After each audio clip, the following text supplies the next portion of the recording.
Okay, well, welcome everyone to this panel discussion by the International Economic Forum of the Americas. Today's theme is 2021, a year of choices for Latin America. I'm Jessica Bryce, Senior Editor for Latin America at Bloomberg News. Joining me today are Robert Williams, Scotiabank's Senior Vice President of International Corporate and Commercial Banking for Latin America and the Caribbean, Kevin Casas Zamora, Secretary General of the International Institute for Democracy and Electoral Assistance, and Alexandre Meira da Rosa, Chief Strategy Officer at IADB Invest. Thank you all for joining me today. It's certainly a tension-filled year in Latin America, where we have more than half a dozen important elections by October. I'd like to start by asking each of you to kick us off with some initial thoughts about the economic, business, and investment climate in the region this year. Why don't we go ahead with Kevin? Well, thank you so much, Jessica, and thank you for the invitation to be here. Well, this is a critical year for Latin America, and not just this year. I mean, this is part of a longer electoral cycle that will extend into 2023, in the course of which pretty much every country in Latin America will have a major election. And well, this comes as at a singularly difficult time for the region. The region is facing certainly in 2020 it faced the deepest economic downturn in a century, a fall of GDP in the region of 8%, 22 million more poor in Latin America. And just generally, Latin America has had a terrible pandemic. I mean, with 8% of the population in the world, the region has 28% of global deaths from COVID-19.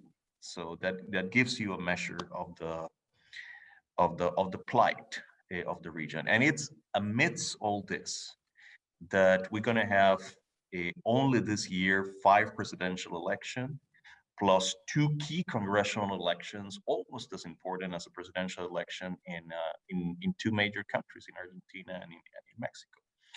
So, and if you add up presidential elections coming up in Brazil and Colombia in 2022, all 6 largest economies in the region will have key elections within the next 18 months.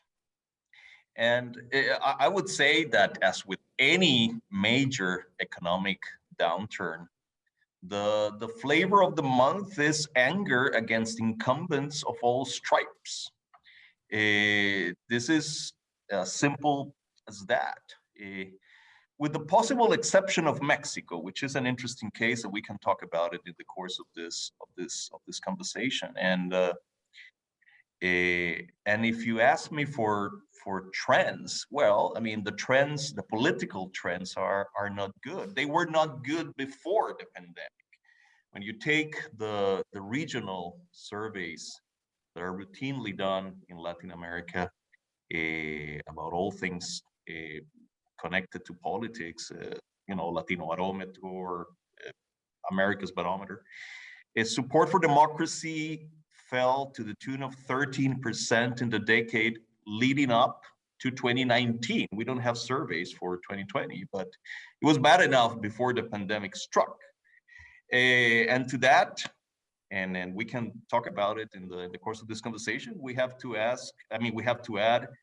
the extreme weakness of political parties, the terrible volatility that seems to be afflicting politics and particularly elections in Latin America, and political polarization that is wreaking havoc with the region's political system. So, and we've seen, I mean, we got a taste of that just recently in the election, in the first round of the presidential election in Peru. So, I mean, a lot of things are coming together, and when it comes to politics, trends are not auspicious, are not good. And so my impression is that things will generally speaking, get much worse before they get better. Okay, thank you. And Robert, how would you like to kick us off? Well, sort of trying to stay on message here and on theme. I'll make some comments around the Pacific Alliance countries, which is really where we have our presence, and we have a lot more feedback from our teams regarding what's going on in terms of the election and the political environment. I would say that in the Pacific Alliance countries, these are countries that have been through multiple macroeconomic and political cycles over the years, right? They've seen periods of accelerated growth, as well as financial crises and periods of disruption in the past. And what we've seen is that through these challenges, these countries have proven to be resilient and have emerged stronger over time. All of the elections that we have observed since the beginning of the pandemic, whether it be in Chile or Peru, or even the Dominican Republic, which is in the Caribbean, and we have a presence there as well, I think have been remarkable in that they have been conducted under very strict health protocols, even if that's meant in some cases some postponements when necessary, but yet the elections have gone through. They have, consistently been anchored, I believe, in relatively strong democratic institutional societies. Although I will not disagree with my colleague that we are seeing a polarization in many of the countries. So that I do think is having a negative impact over time, or it can have negative impact over time. But I think we also have to look at the positives here, and we have to see how these countries have been able to react during the pandemic, and yet be able to have these elections and move forward with their democratic processes. I think ongoing institutional resilience will help ease the uncertainties in the processes, such as the ones that we're seeing still in Chile with the election of the Assembly for the Constitutional Reform, and even in Peru that we're going to have to go to the second round and see whether Castillo or Fujimori ends up being in power over time. At Scotiabank, we have a very long history and proven track record of earning through short-term changes and volatility to produce long-term results. We're open to economies where we see this type of volatility because we see the long-term potential for them. So, even though we see this volatility and we see this this polarization in the region, we feel quite optimistic about the fact that ultimately the democratic institutions that exist there, even the political parties, continue to work through these very challenging times. And we are seeing the democratic process grow and mature in this region. Well, thank you. Alexandre, what's your opinion on the year that we face? Look, I agree with Kevin that we cannot analyze the 2021, 2022 without reflecting on 2020. And what we saw from an economic perspective when the black swan of all black swans, right, came upon us is that the shock that we faced left exposed structural deficiencies in the region from an economic perspective.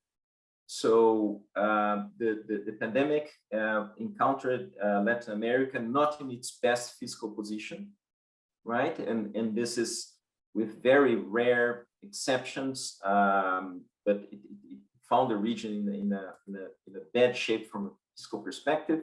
That meant that the region had a very hard time to react properly to the pandemic from an economic perspective, and in many countries from a sanitary perspective as well. So we saw a severe increase in poverty rates. We saw the poverty in the region going from around 34.5% to almost 34% in a single year. This is unseen, right? And I strongly believe that will have political consequences in the elections that we will face soon. And we have also to remember that Latin America was already going through social unrest before the pandemic, right? If we remember, Chile was going through a profound social discussion. Let's putting somehow, right, that unfold into the constitutional reform that they are going through now. I think that the silver lining here, it's the fact that Robert raised, that the democratic institutions and the electoral processes that we saw in the region throughout the year, they have been carried out adequately, and they have also proved that the institutions in the region are strong.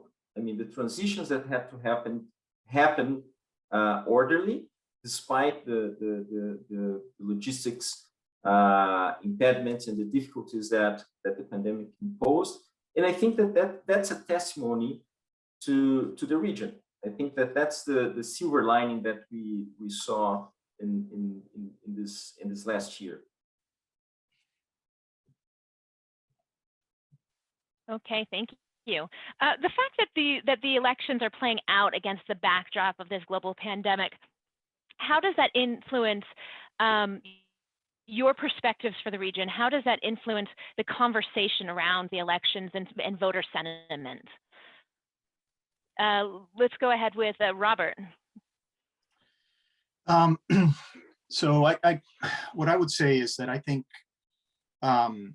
no country has really been spared from the significant social and economic impacts of COVID-19. And I think that what we're seeing is each country is going to react obviously differently to this, depending on how the government has reacted through the pandemic. When you look at the Pacific Alliance countries and the way they've reacted, and you look at Chile, for example, despite their social unrest prior to the COVID-19 crisis, and then during the pandemic, I mean, you look at Chile, and Chile is got vaccination rates at this moment in time that exceed those in the United States and even Canada, for example. And so what you're seeing there is a government that is recognizing that they have to react quickly to the situation, not only because it's a health crisis, but also because it's an economic crisis. And they're putting all of the effort behind it. And they're taking unprecedented action, not only by providing support to the population in terms of some sort of economic benefits that are being directed to them through, for example, the release of pension funds that were in the IEFA, or the pension companies in Chile. You could see the same thing happening in Peru, but also by supporting the economic structure of the countries by providing guarantees, government guarantees, and programs for the micro and for the middle-sized corporations in the countries. So what you're seeing is an environment, a political environment that recognizes the challenges that this crisis is bringing to their countries, and they're using all of the tools at their disposal to be able to react in a way that's going to be able to support structurally the countries so that they can recover as fast as possible once we start to see the end at the light of the tunnel of COVID. So I would say, I think that, in general, I think the governments have tried to do the best they can with the tools that they have to be able to support the countries and the populations in each of their countries. And as a result of that, I think that regardless of any political polarization that we're seeing in the countries, I think that's going to be recognized, and we're going to see an economic recovery in the region that I think will surprise us in the next 18 to 24 months. Alexandre, how do you see you mentioned that there was already a lot of unrest before the pandemic. How do you see the pandemic as a backdrop? How is that going to affect the outcomes of these elections? I think that the key to interpret this will be labor markets, right? The answer that the countries offered to the pandemic, right? The rollout of vaccinations and the management of the sanitary crisis, and also the income transfers programs. I think that Robert mentioned this, talking about SMEs, right? Because as I said, we saw not only the increase in poverty rates, but this is a consequence actually of a crisis in the labor markets. Between February and October 2020, we saw 20 million people going out of jobs in the region, right? We saw as well an improvement in the last few months, but that there is still a lot of Latin Americans out of jobs. And the countries that were in a better, as I said, fiscal position to react, to provide income transfer programs, to provide for credit to the SMEs, which are the backbone of employment in the region, or guarantee programs, they were able not only to reduce the reduction in their GDP growth last year, have had a less of a bad year, but they also positioned themselves to get out of this crisis faster. But that has been measured against also their capacity to react to the sanitary crisis and the rollout of the vaccines, right?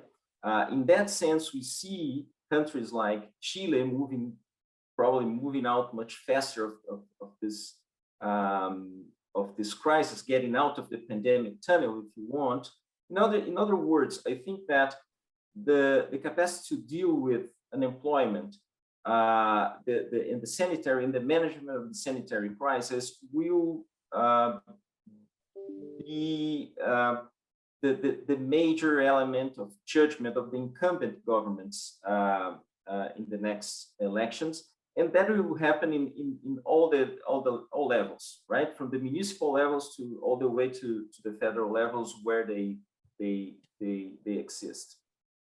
Great, thank you. And Kevin, you mentioned that the flavor of the month against all the incumbents of all stripes is anger. Is the pandemic causing that, or were there already fundamental issues leading up to this election that add to that? No, as I said before, the governance issues in Latin America were pretty visible before the pandemic struck, and anger was there. And let me just go back for a second to to some of the issues that were raised before, because I agree that it's wonderful that Latin America is able to hold elections in a good way, and it is imperative that we protect the ability of the countries in the region to hold elections in a good way, even amidst the pandemic. Because in many cases, that's the only safety valve for political systems that are under extraordinarily high levels of stress. So I of all people, I work on elections, so I celebrate that. The thing is that that's only part of the story. The democracy and governance go well beyond elections.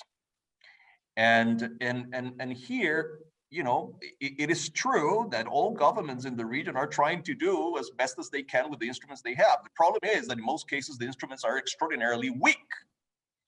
And I'll give you a few examples. I think if there's anything that this pandemic has laid bare, is the extraordinarily high toll that the region is reaping from the underinvestment in the healthcare systems. And on this, Latin America is not alone. I mean, this is something that we've seen all over the world. I mean, the issue of the lack of capacities in the state to deal with crisis is coming to the fore. And I would hope that political systems, to use an old phrase coined in the 80s in political science, will bring the state back into the discussion. I mean, we need to have a serious discussion about the role of the state in Latin America. It's not about getting the state out of the way. It's about getting it right.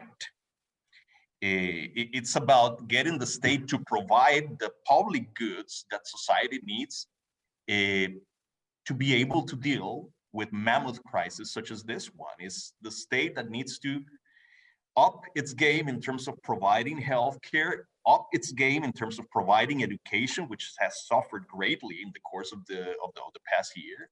Is the state that has to up its game in terms of providing infrastructure. Those are things that, for the most part, can only be done by the state. So the question of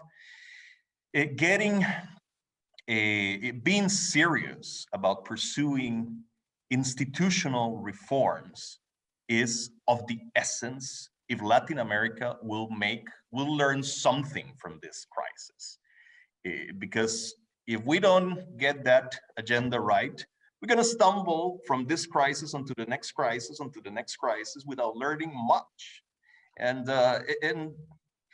just, you know, just in terms of the instruments that the governments have in their hands to deal with this crisis. I mean, just think for a second. I mean, one of the issues raised by Alexandre, I mean, the question of the labor markets. I mean, it so happens that in Latin America, the provision of healthcare and social security systems are still tied to the formal economy. Whereas we know that a huge proportion of the economy in Latin America is informal. Well, that's exactly the kind of inequality and the kind of problem which has institutional roots that this crisis is laying bare. So, I mean, unless we reform social security systems in Latin America, wholesale, the next time around, we're going to stumble with, you know, on the same issues that this crisis has brought to the fore. So that's a very interesting point. When you're talking about, you know, strong elections, strong social security systems, and then what Alexandre mentioned, a crisis in labor markets, are there nations that you see as particularly vulnerable or, on the flip side, resilient? There are a few countries that I'm particularly worried about for political reasons. And, you know, politics is my business, so that's what I can say something about. The obvious case is Peru. I mean, what we've seen in Peru with the recent election is very, very troubling. I mean, we're going to have an extraordinarily polarized runoff in Peru. An extraordinarily polarized runoff, which, combined with the fact that regardless of who wins the runoff, we'll have a minority in Congress, which, by the way, is becoming the norm in Latin America, and that itself is a big governance issue, particularly when you have to enact big reforms to deal with a crisis such as this one. You're going to have a result that will yield a minority president, which, I mean, I hope to be proven wrong. There's nothing I would like more, but my impression is that Peru is headed for another 5-year period with 4 presidents. And I don't think that that's in the interest of anybody, least of all business, quite frankly. So Peru is a case that on grounds of political stability alone, I find concerning. Then you have the 2 big economies in Latin America. Brazil is another one where political instability looms. at the very least, Brazil will be faced in 2022, almost certainly, with an extraordinarily polarized election between left and right. And as has been customary in Brazil for a long time now, a patchwork of political parties in Congress. I mean, you have 30 political parties in Congress in Brazil, which is one of the highest figures in the world. I mean, governing that is just very, very difficult. So Brazil is a source of concern for me. And then you have Mexico for very different reasons. And this is very interesting in the case of Mexico, because some of the signs that we are seeing coming from the executive are creating a real concern in terms of the future of the rule of law in Mexico. So there we have a different source of problem. And here, and with this I finish, in saying this, I'm sort of hinting at one of the dilemmas that the region is facing. With this proliferation of minority presidents, of highly fragmented legislatures all over the region, weak state powers to deal with a crisis. The region seems to be oscillating, countries in the region seems to be oscillating between hypo presidents that are extraordinarily weak because they cannot get anything done, and hyper presidents that really claim an absolute mandate to do whatever the hell they want. Well, that's not good. I would say that that's not a healthy state for democracy, and most certainly is not, I would think, a healthy prognosis for business. The region needs to get its politics right. We need to put the agenda of political reform and institutional reform at the core of public debates. Okay, thank you. And Alexandre, are there any nations that you're particularly worried about? Look, it depends, right? When we look at the short term or the medium term and more longer term, right? And maybe we'll focus on the shorter term, without mentioning countries, but mentioning what we are looking at and what concerns us, right?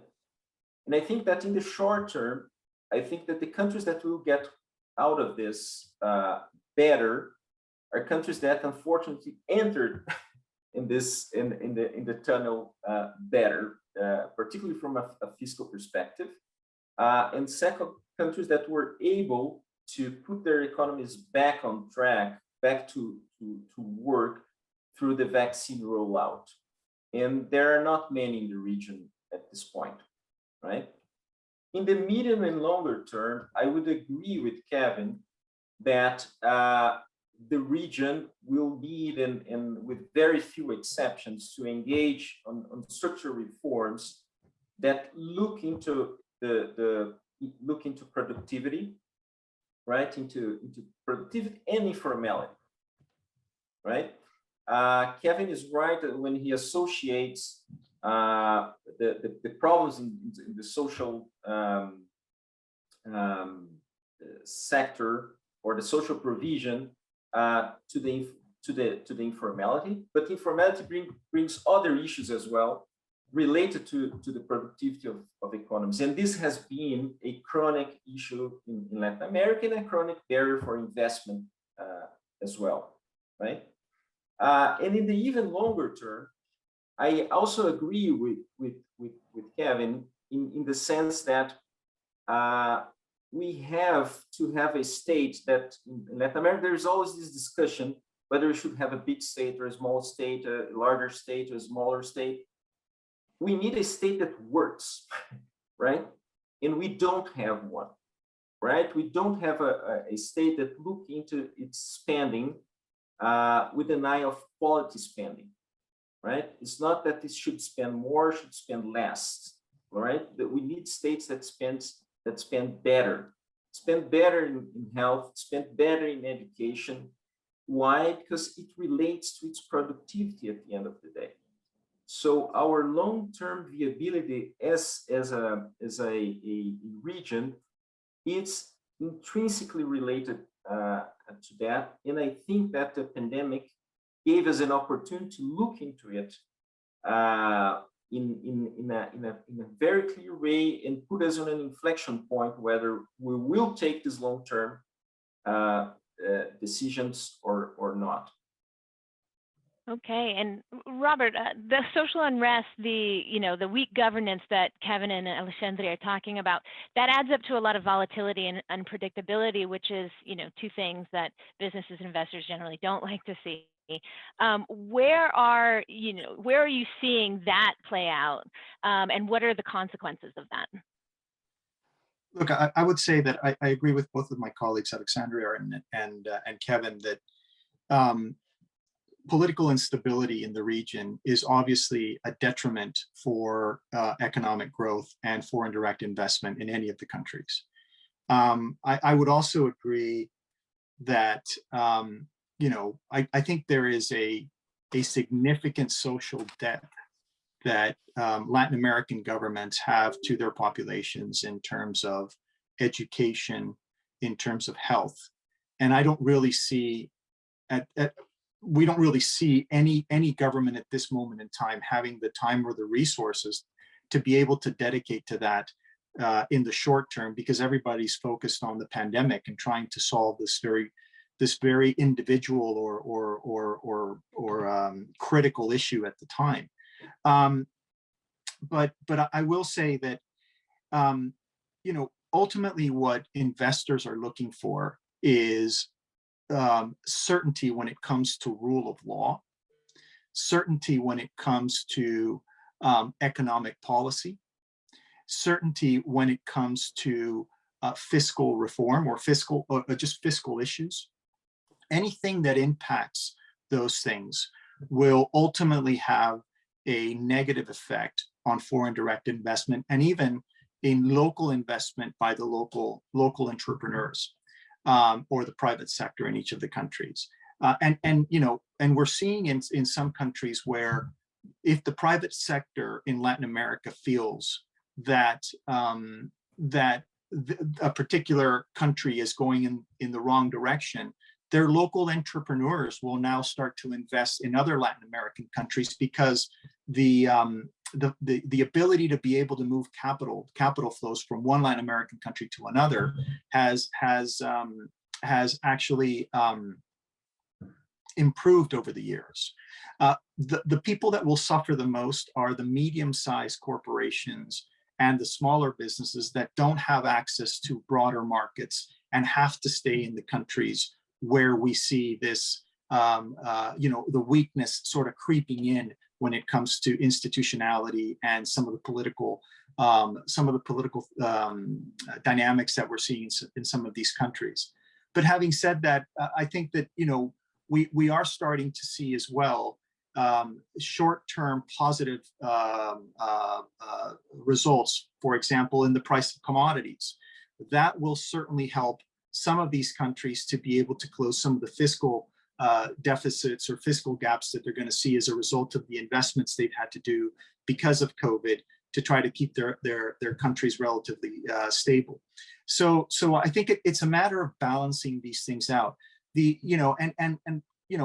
Capital flows are very very dynamic. I mean, when foreign direct investments start to see that a particular country is going in the wrong direction, and we're hearing a lot of noise, for example, in the case of Mexico, as Kevin was mentioning earlier, regarding, for example, the energy reform.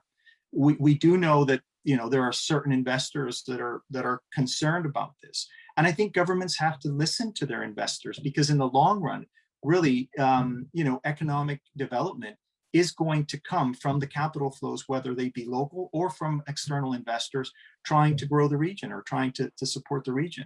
So I think the governments have to pay attention to what's happening, not only from the immediate health crisis that we have, but also what are the foreign direct investors and their local large companies looking at, and where are their capital flows going? If they're starting to leave the country, that should be a sign of concern. And obviously, we at Scotiabank, continue to keep an eye on these things because we're invested in the countries and in the region in the long term. And Kevin, what do you see as the consequences, either short-term or long-term, of this volatility and unpredictability that's sweeping the region? Well, yeah. I mean, I wanted to make a comment about volatility. I mean, I would think my two colleagues know much more about this than I do. I would think that the obvious consequence of volatility and unpredictability is the wariness on the part of the private sector to invest long term. Just to give you a sense of the volatility, the political volatility that the region is exhibiting. I mean, last week in Peru, nobody knew who was going to make it to the second round. It was on the night of the election that people found out, had any inkling of who was going to make it to the second round runoff, which tells you that when you don't have political parties, which is pretty much the state, the situation Peru finds itself in, when you don't have political parties and you go to an election, it's like playing the lottery, basically, right? But also the case of Bolivia, that also had elections on Sunday, regional elections. I mean, there is a case where you have the return of the MAS, Evo Morales' outfit, to the presidency back in October. 5 months down the line, they have regional elections, and MAS gets clobbered. So, there goes there goes an example of the kind of political volatility that we're seeing in the region. Now, this elicits an interesting thought. When you look a little bit into the recent past of the region, I don't know, 15 years ago, we had, particularly in South America, we had long political cycles in Brazil, in Argentina, in Uruguay, in Bolivia, in Ecuador, with the left in power for a long time, in Chile, with more moderate forces in power for a long time. Part of the reason why we had such long political cycles where governments got re-elected repeatedly was because incumbents were benefiting from an international boom in commodity prices. That's no longer the case. I mean, that stopped being the case back in 2014, 2015. And as a result of that, we have ever shorter political cycles, which I think raises a very interesting question for business people. I mean, what's best? And this is not a rhetorical question. It's a real question. What's best? A left-wing government that is predictable for a long time, or playing the electoral roulette every 4 or 5 years? I don't know what the answer is to that, but it's a real question. If we care about predictability, perhaps what the region had 15 years ago wasn't that bad. And my second comment, very, very quickly, is about one of the issues raised by, very correctly and wisely by Robert, the question of the rule of law. I mean, that's at the heart of the political discussion in Latin America. I mean, I said before that it's great that Latin America is able to hold elections. That's the side of democratic consolidation that has traveled the farthest, the electoral side. But the weakness of the rule of law continues to be the single most important pending assignment in the democratic consolidation of the region. And this is important not simply for investors, it's also, I mean, corruption and impunity from corruption is a rule of law issue. Personal safety and impunity when it comes to personal safety to crime is obviously a rule of law issue. Unless we get those things right, it will be very difficult, particularly when it comes to corruption and personal safety. Those issues are at the heart of the erosion of trust in political institutions in the region. So getting the rule of law right is truly of the essence. Talking about the erosion of trust and just a lack of confidence in general, the region already was lacking in investor and business confidence long before the pandemic hit. Alexandre, what do you think is needed to bring back investors to the region and boost overall confidence among, I guess, the people and the business community? Well, let me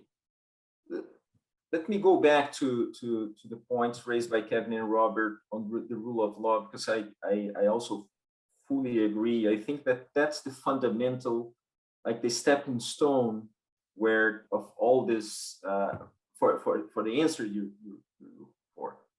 And it's not by accident that it is also the pillar of the strategy of institutions like IDB and other multilaterals that work in the region and elsewhere, because we firmly believe that without this minimum institutional capacity, right, that reflects itself in many fronts, be the security, be the stability, political stability, but also clear rules, right, in stable rules, it's fundamental for development. It's a stepping stone for development. Again, this question on what needs for to bring back investor confidence. And I think that this is very important to discuss, because when we see the situation in the region, in the fiscal position in the countries, and the capacity of the countries, of the governments, to build back after the crisis, we'll see that this capacity is very reduced. So if we want a recovery, and we all want a recovery in the region, that will be a private sector-led recovery, unfortunately. Not that the public sector do not have a role in this recovery. We do believe that it has. It does not have, at this point, is the fiscal capacity to carry on the measures that are needed. So we need to attract the private sector back to the region. We will not be able to solve the structural issues that you mentioned and Kevin alluded to in his intervention to bring back those investors. So what we were working with the governments at this point is to raise instruments that can attract those investors by putting ourselves in the line.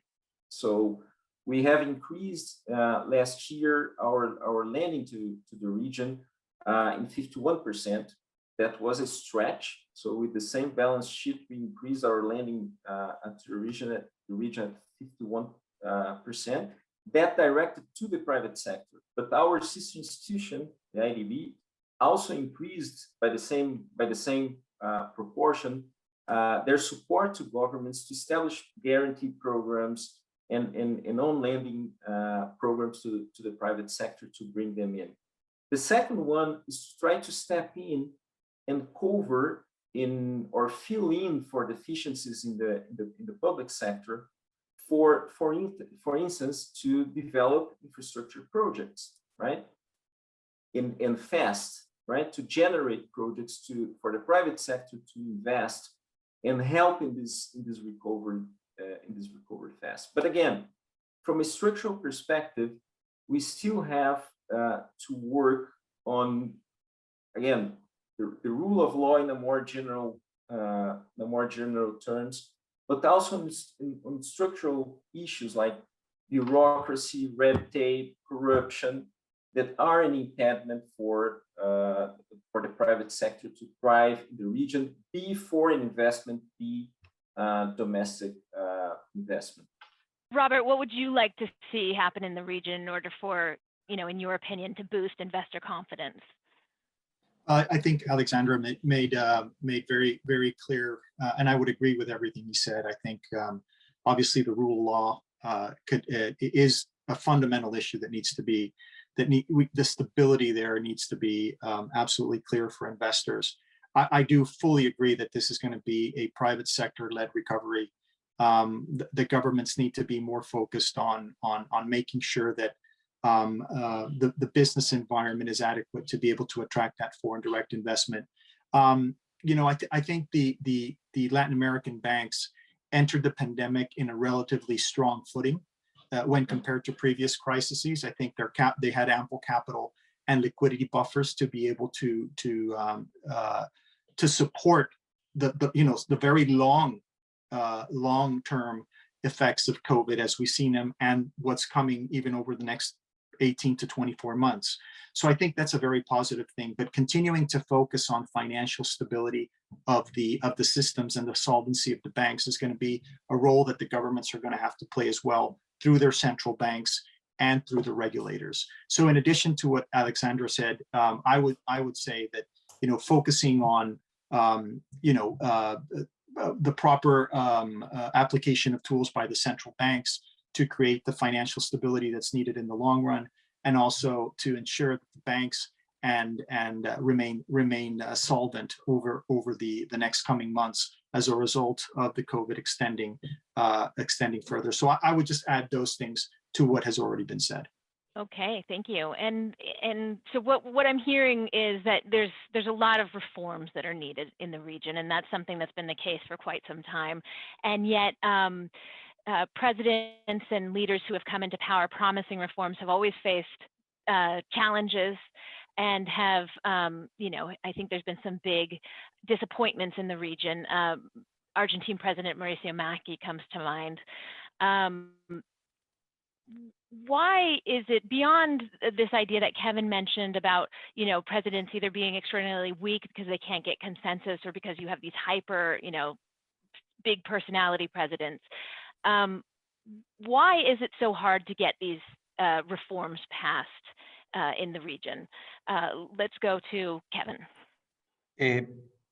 A big part of the reason has to do with this slightly toxic combination of presidential systems and fragmented political representation, fragmented party systems, fragmented legislatures. That makes it enormously complicated. I mean, that's one of the, and again, I'm harking back to all discussions in political science about the relative merits of presidential systems versus parliamentary systems. I mean, one of the key criticisms of presidential systems is that they enable this coexistence of a popularly elected presidents without a legislative majority, and that makes for friction, that makes for gridlock, that makes for political crisis. I mean, and this is the normal state of affairs in Latin America, and has been for a while. I mean, it takes heroic efforts to construct legislative majorities to push forward a reform agenda, and not just that. And I would add the following, which has been richly borne by the experience of Brazil. It is very difficult to govern for any president, whether from the left or the right or moderate or whoever it may be. It is very difficult to get anything done when you have to deal as it is the case in Brazil, with 30 political parties in Congress. You have to find ways to build legislative majorities out of chaos, right?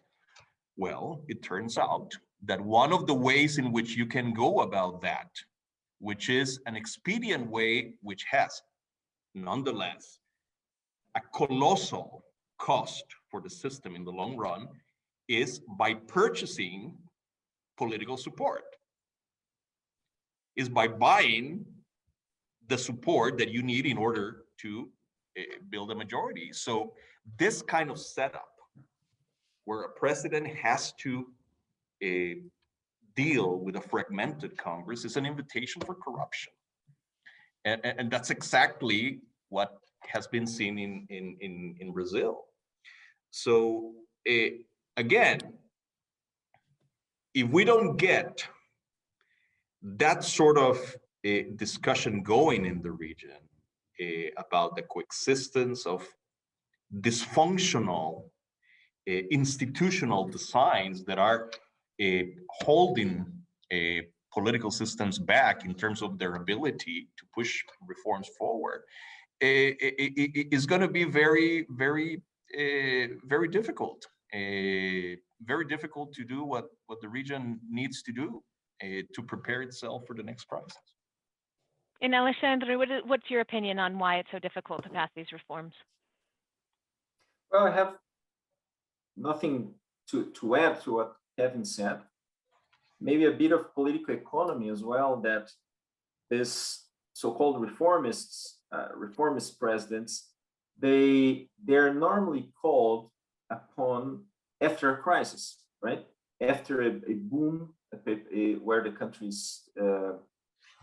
has a tailwind that allows it for rapid growth and so forth, or low levels of debt that they can tap the markets and promote this growth. And normally on the aftermath of this periods, reformers are elected to again put the country back on tracks. And that makes the whole political economy that Kevin just described even harder for them, right? Because that's the time where they have to apply fiscal reforms, restrict on spending, restrict social spending, and that makes that cycle that Kevin just described even harder. Okay, well, we're almost out of time. Let's get the final word from Robert. In terms of reforms, Robert, what do you want to see? How likely do you think it is to see some of those passed in the region in the next political cycle? No, I mean, I think it's obvious that most of the countries are going to require deep reform in many aspects. I think Kevin was mentioning at the beginning of the call, the healthcare systems, the social insurance systems in many of the countries are probably going to require some reform after this pandemic. For sure, there's going to have to be fiscal reform in many of the countries to be able to close the gaps that exist as a result of the assistance the governments have had to put out there for people and for the private sector and corporations to be able to withstand a pandemic. So I think we're going to see a cycle of reforms across multiple countries in Latin America. It depends on how the governments want to use these reforms. That I think is going to be the answer to what's coming in the future, whether it's going to be growth or it's going to be stagnation, in the sense of if the reforms are too dramatic and end up being not business friendly, I think that could have an impact, obviously, in foreign direct investment in the region, for sure. But I really, again, optimistically, I think that the governments are going to realize this, especially in some of the more sort of pro-business governments that we see in let's say the PAC countries versus other players in the region. But I'm optimistic that some of these governments are going to see this as an opportunity to reform things for the better, not only for their populations but also to continue to attract foreign direct investment.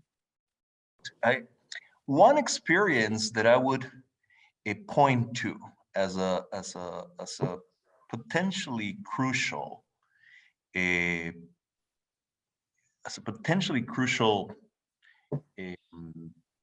experience for the region is Chile, because well, ultimately, what we're talking about when we say that states and political systems need to be profoundly reformed, social security systems, all the rest of the things that we've mentioned here, healthcare systems, education systems. We're talking about the social contract. I mean, we're talking about what societies get in terms of public goods and public services from the state, and what they're willing to do in order to get those things. Well, it so happens that this one country in the region where this discussion will proceed along institutional lines. The renegotiation of the social contract will happen in the context of a constitutional convention. And I strongly suspect that whatever comes out of this constitutional convention in Chile will have an impact well beyond the borders of Chile, and will give pointers to what other countries, to the kind of discussion, to the kind of reform discussion that will emerge in other countries over the next decade or so. Pay attention to Chile. Okay, well, thank you to the three of you for taking the time to share your perspectives and opinions. It's been really informative, and I enjoyed the conversation. Thank you. Thank you. Thank you. Thank you.